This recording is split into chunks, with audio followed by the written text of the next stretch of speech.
But it's not just about the music. We explore the rich traditions, culinary delights, and beach adventures that make the Gulf Coast a true paradise. Whether you're lounging on the shore or stuck in traffic, let us transport you to the sun-soaked sands and lively vibes of the Gulf. Tune in for insightful conversations and a soundtrack that keeps your spirits high. Welcome to Tropical Standard Time. I'm your host, T-Rex of Gulf Coast Music Radio. We are joined here by the owner of Fiestas for You and the organizer for the L.O.L Fest, which stands for Love Our Locals. So I want to welcome Elizabeth Hood to the show. How are you doing today? Hey, I'm doing good. Just been busy, but I'm very excited to be here. And the weather's not too shabby for this, so it's going really well for us. Yes, yes, absolutely. And I have my after work beer, so and I'm here in Okay. your presence. I mean, come on, I'm just winning now. Yes, Yeah. yes. Thank you so much for joining. We got a lot to talk about. I do. First, before we get into the music fest, let's talk about Fiestas for You. What made you start that business, and just give us a little background about you as well. So yeah, Fiestas for You is my LLC. It is the umbrella of L.O.L Festival, and I had initially created it because I wanted to be able to bring local music to the area. Now, if you live in the Gulf Coast area, you're really gonna know somebody. You're gonna know somebody that knows somebody that can get music. So really, I was trying to think of a way to have a lot of the outsiders and guests of the area be provided with music for this special occasion. And that was just kind of my thought process. And I thought, well, I'd love to come out with a bang because I'm originally from Texas, and I think I mentioned Yes, that we're go big or go home kind of mentality. yes, And yes, so I was like, well, I'm gonna come out with a festival. I mean, let's get this going. And man, I enjoyed making the festival so much. That's kind of all I wanted to do. So yes. that's literally all I'm doing now. I'm not even focusing on that other part because I just have so much fun with this festival. That's where my passion ended up being, and that's what I went with. So someone once told me, "It's your company, you make the rules." Right Absolutely. there. Yes, absolutely, absolutely. Yeah. So that's exactly what I did. Yes, we are in an area with so much talent, and so the easy part is you have a big pool of musicians that you can choose from. Yeah. But the hard part, I feel like, is you picking who you specifically want for the music fest. So what is it like setting up the LOL fest as far as choosing the artists that you want to have perform when you have so many resources, so many great artists to choose from? Yeah. You know, the best part of creating the festival is actually the lineup, the 3 day lineup. But it's also kind of the toughest because there are so many musicians in the area. Yes. Good couple handfuls of them are my friends. And there's only one stage this year. Eventually as we evolve and grow and I'd love to have multiple stages, at least Right. two, but we're not there yet. So to get everyone in on one stage for one weekend is definitely hard. So, there's so many things that go into creating the lineup, the following, the popularity, Hmm. the music. And when I think of the music, I mean, it doesn't, of course, we all want good music, but I'm very open to having people who are kind of in the beginnings of their musicianship and getting out there, as well as people that have, many years. It's not a music competition, it's a celebration of music. Right. So when I keep that in mind, I'm not looking for the best of the best. I'm looking, as of right now, for my 5 year plan, how can I get bands that have a following, that have people that are going to show up for them, these bands that are going to advertise that they're being at they're going to be at the LOL and draw people in, because Right. in this 5 year plan, it's a growing festival. So those are things I think of as well. I've definitely had to, from the inaugural year, I've had to, switch some things around where I did keep some bands that are popular bands, but I've had to let go of a popular band here too, or people that had a chance last year and they're not going to have one this year. And that's tough to do because I guess the mentality for some people is that, hey, I was in it last year. Why am I not in it this year? Well, I only have one stage, buddy. And guess what? I'm paying for all of this. So Yeah. it's kind of hard, especially if I mean, size of the band is another thing that is a consideration because I try to start the day off with a single or double musician Mm-hmm. and grow into the bigger bands into my closers. And so when I'm also considering who I'm going to invite back, that's something else. Like, okay, well, what size is that awesome band that's very liked in the area? I like them. Some of them are my friends, you know, but I can't have them back because I already have big bands that are closing, and that's just, it's a budget thing. And so, it's just all business. So you're looking at this from a very musical, strategic sense, but then you're having to think about budget and stuff as the organizer. So it can get kind of tedious, but Right. I try to keep it as fun as possible. And just to let everyone know, I'm trying to give everyone an opportunity and a chance to get on that stage. I can't have the same lineup every year, but I can, I can do what I want sometimes. So, Yes, absolutely.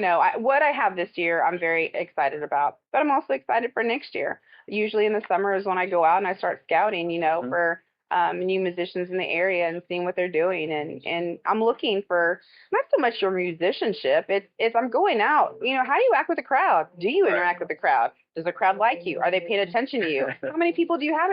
How many people are coming to see you? Yes. How much do you interact on your social media? Those are things as a growing festival organizer, those are things that I'm looking at.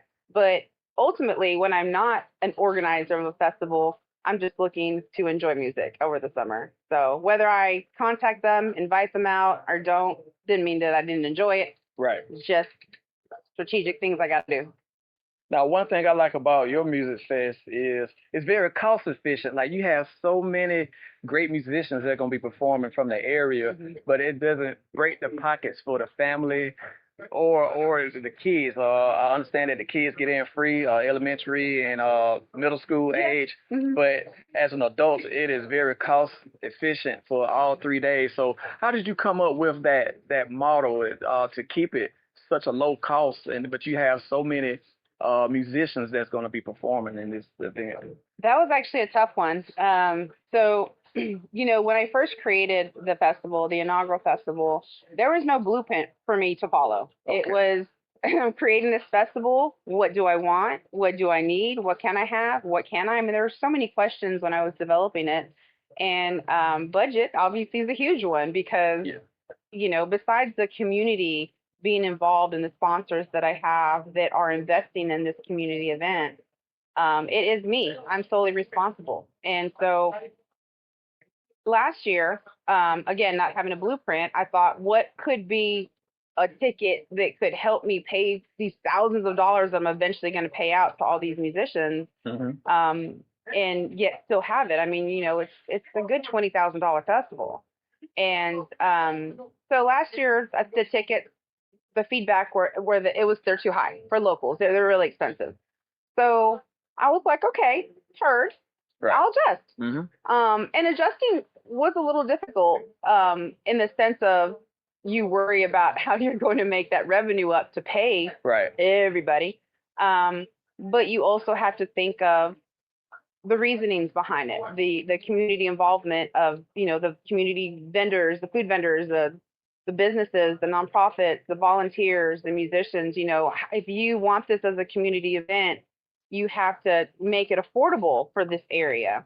And as we very well know in this area, it's kind of like there's no middle. Either you don't have much or you just have it all. I mean, Yes, it's just absolutely. kind of thing. And so I didn't want to, and I never meant to have a festival that would break the bank and make me rich. It wasn't about that. It was just, look, if I could break even the first year, I'm winning. Okay. And that was Yes. really the thing. So, Right. but that's a very long story and an answer to your question. So I have adjusted the prices this year: the $5 daily entrance fee, the the $10 3-day pass. And it is to draw out more people. It's to have people more enthused about it and not feel like I can't go to this local community event because it's kind of pricey. I mean, Right. Mm-hmm. I think many of us are out there struggling to make ends meet. It's an expensive world, and so that is consideration. So anyway, that makes me work a little harder for sponsors and things Yeah. like that. But when you create something like this and you have a vision and you want to do it, then that's just something that you have to do. So I don't necessarily try to bitch about it too much. I just know that I got to get up and I got to go make something happen again, Right. and that's the hardest part because I also work full time. I'm an educator and I work full time. And so doing all this on the side is very difficult, but nonetheless, I have a goal, I have a vision, and I'm just trying to make it happen as best as I can. So I'm hoping that everyone feels that those ticket prices or entry prices are free, or fair, and they come out and they join us Right. because really it's about the community, it's about the musicians, it's about the businesses that want to be out there that are trying to gain more customers and they're trying to make more sales. And I mean, everyone is just trying so hard to live, and that's the reality of our world. And I just want to be able to provide something that we come together for unity, through music, for unity through community, Yeah. and just supporting each other. Buy local, shop local, and I love the collaboration that this festival has provided. Right. I mean, it's amazing. And I know you had Yeah. one question, but I'm so passionate about this. I'll just roll with it. I'll just keep talking, Terrence. I'll just keep talking. Oh yeah, it's all good. You actually Probably covering some other things you wanted to ask me. yes, the collaboration part. I was going to mention Sea Glass Initiative. I Yeah. know that you have a collaboration with them. So how important it is to team up with a great nonprofit organization like them to be part of this event. When I was creating this year's festival, I had tried last year. I tried to get a nonprofit. I just didn't have the ties and to many people, and I just, it was oh man, what you guys don't know about creating something out of nothing and trying to sell your vision and your passion for an idea for this community when I haven't lived here. I'm not an original local, I haven't lived Right. here 10, 20 years. So, there's a lot of people that didn't know me. So it was a lot of work to get to this point, but I'm very happy now that I do have a nonprofit organization, Sea Glass Initiative, that will be benefiting from this community event. So I have the Young Professionals group. They are in collaboration with the Coastal Business Chamber as well as the South Baldwin Business Chamber. Yes. And they are going to be doing the valet area as far as the bike valet. Now they're donating their time. Okay. And any tips or donations that they take, they are giving solely to Sea Glass Initiative. So that way it can help that nonprofit group. And it means a lot to me. It means a lot that group, they were invited and they accepted. It means a lot to me that they accepted the invitation because again, this is community. This is Right. all community, and that's what I want it to be. You can't build something on your own. This is not a one person island. Yeah. This is a small community, and we all need each other. Yeah, definitely takes a It village. takes a village. There's no way I could do this. I am the driving force of this idea and the person that has probably the most passion about it, obviously, but I can't do it alone. It's Right. taken this community, and they have shown me this is the best community to be in, Oh, yeah. period. Hands Absolutely. down. Yeah. That's what I love about this area. Everybody's very generous and very helpful too, and so can't beat that. Having that going into your festival, anything you have going on, let it show you that you have people that really support you Yeah. with the event and everything. Mhm. I know you was mentioning that some of the local vendors.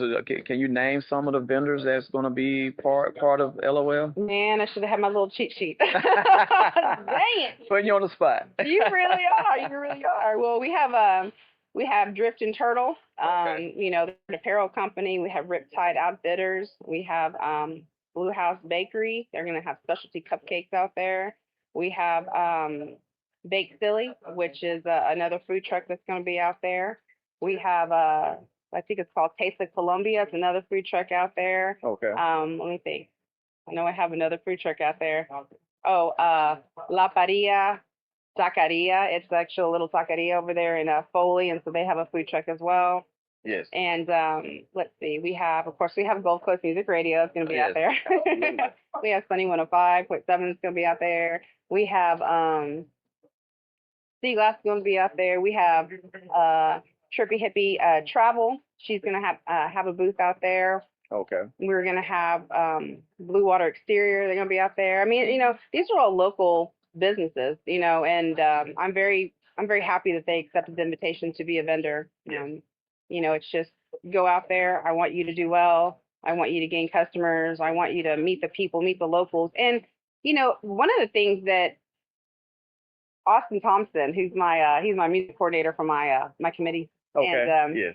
when we were creating some reels and doing some things, he's like, "Hey, I have an idea," and I was like, "What?" And he's like, "What about like built by locals, enjoyed by all?" And I was like, "That's the one, buddy. That's the one." I was like, "I love it." And so, yes, we have all local vendors, musicians, and organizations, but it's not. This is not just for local people. This is built by locals, enjoyed by all. So I do want to express that I want people that even don't live here to come out and see what this community is, because it's so much more than just our beautiful shoreline. It really is. And if we could just show you that, which we will, April 10th through 12th, you might want to move here like I did.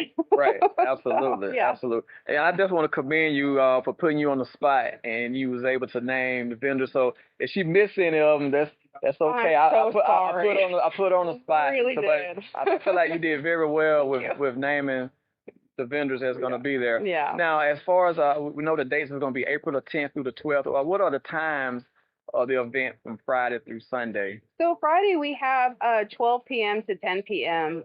Last year I'd actually had it open a little bit earlier, but I noticed that obviously locals work. We all work, and matter of fact, there's some vendors that have said, "Hey, I can only be out there Saturday and Sunday," because they also work full-time jobs. So you're not going to have everyone open on Friday, which is fine. I was really leaning on that. We got to do what we got to do, but I said, well, let's open a little bit later, 12 to 10. That gives us at least the first, musician to open it up. And I have Just Roger opening up the festival. And for those of you who don't know Just Roger, he's very charismatic. He has the best smile ever. And he will definitely be engaging with the attendees. And I feel very good about who's going to open up the festival this year. Yes. So when he's opening up the festival, I'm hoping to see people just kind of drifting in, and hopefully they're taking half a day off of work. I mean, I'm encouraging it heavily. Yeah.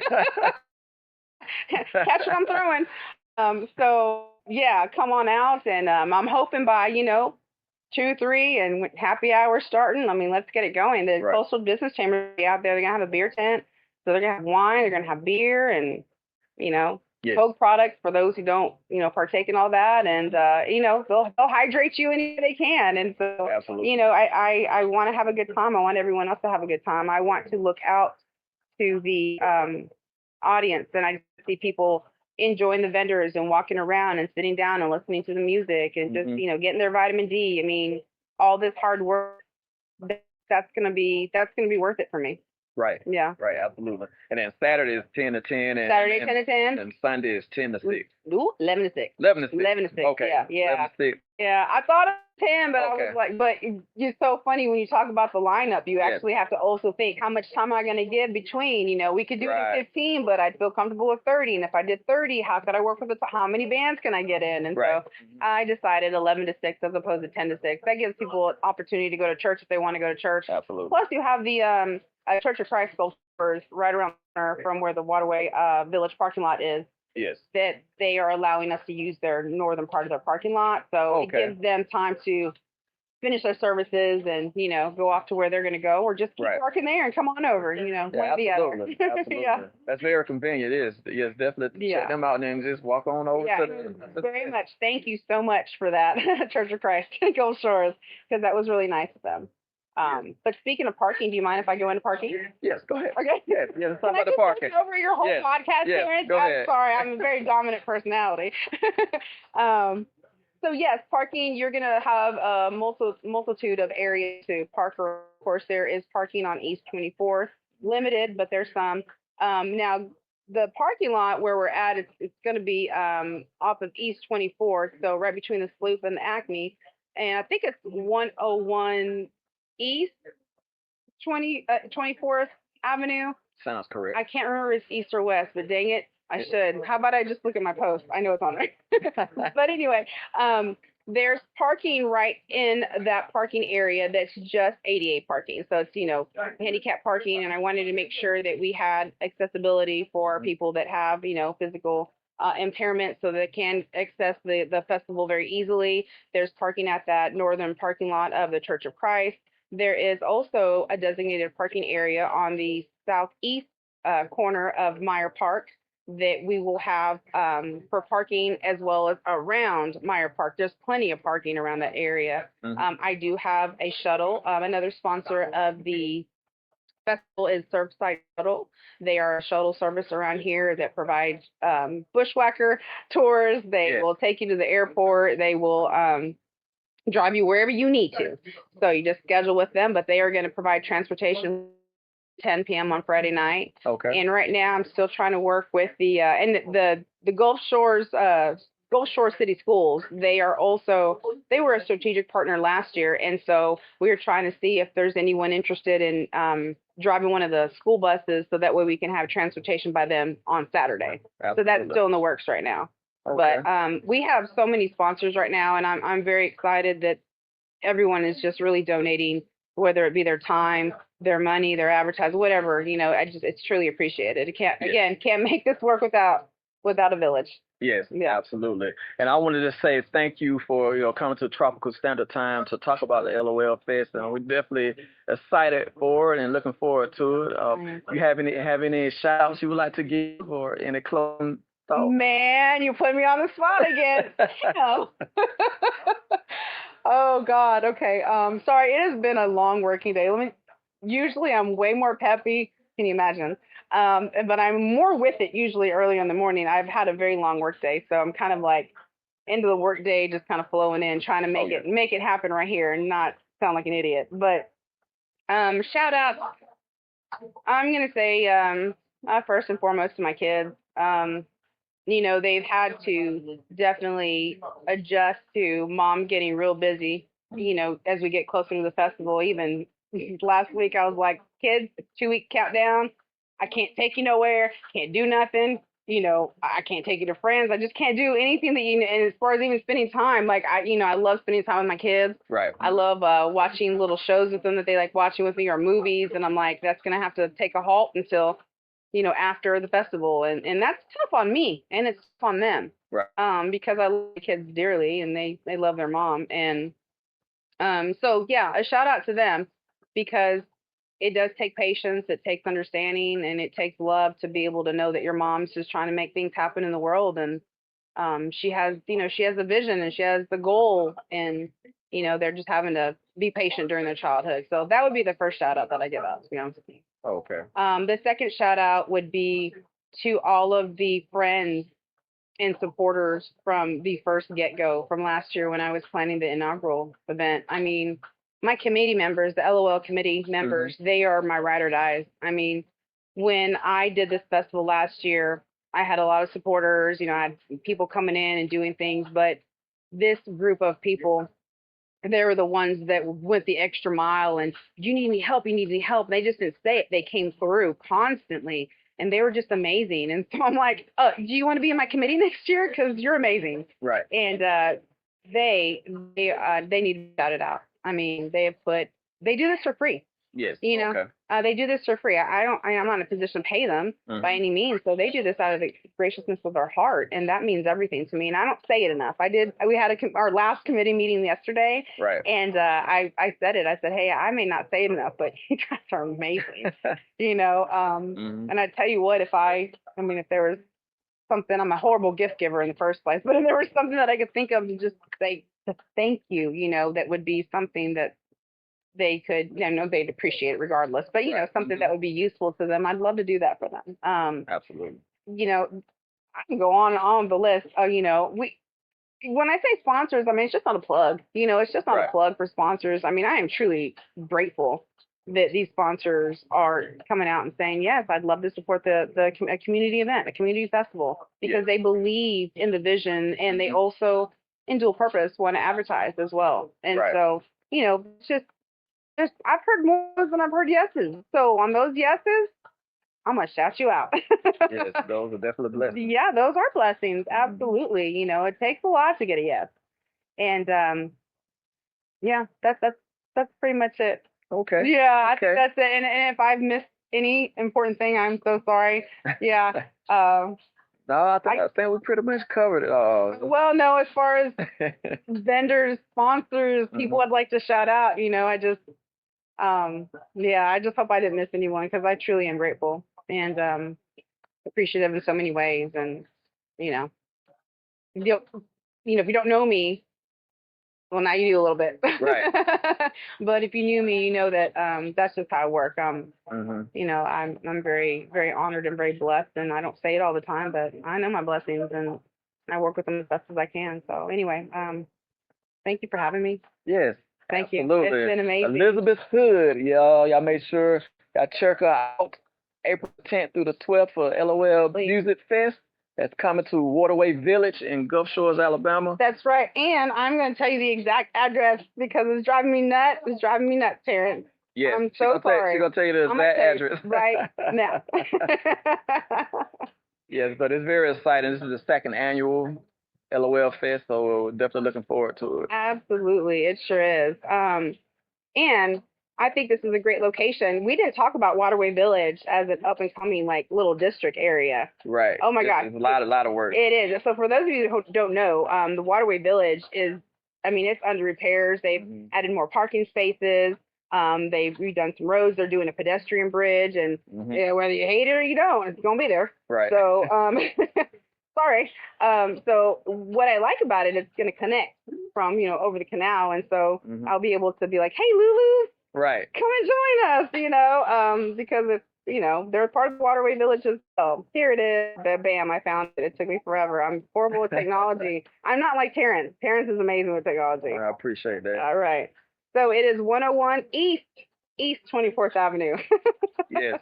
Yes. If I can just remember that and steer it in my head. It's 101 East 24th Avenue. It is between the Acme and the Sloop. It's under the bridge. It's a parking lot there, and it's going to be pretty amazing. So I'm really excited about it. And I will tell you, I am hoping that in 5 years I can kind of expand that and the whole Waterway Village area with the bridge and everything already being done with construction. I would love to have multiple stages, and I'd like to have the footprint of the whole Waterway Village as the festival for a weekend. Absolutely. Yeah, and not have to do.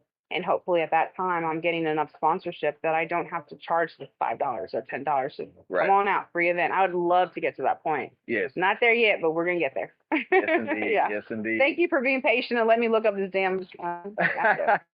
Yes. And once again, I'm T-Rex, Tropical Standard Time on Gulf Coast Music Radio. So y'all make sure y'all tune in. Make sure you download our app from your favorite app store. Also, you can go to Spotify to listen to our podcast as well. Until then, thank you, Elizabeth, for joining us. Thank you. Thank you, guys. And we are out. We'll see you later. God bless. Peace.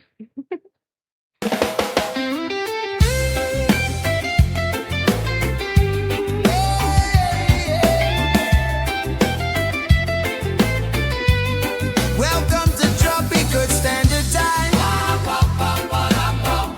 Welcome to Tropical Standard Time. Yeah, yeah. Dive into the rhythm of the Gulf Coast with our podcast, where we celebrate the vibrant sounds of trop rock, reggae, and more.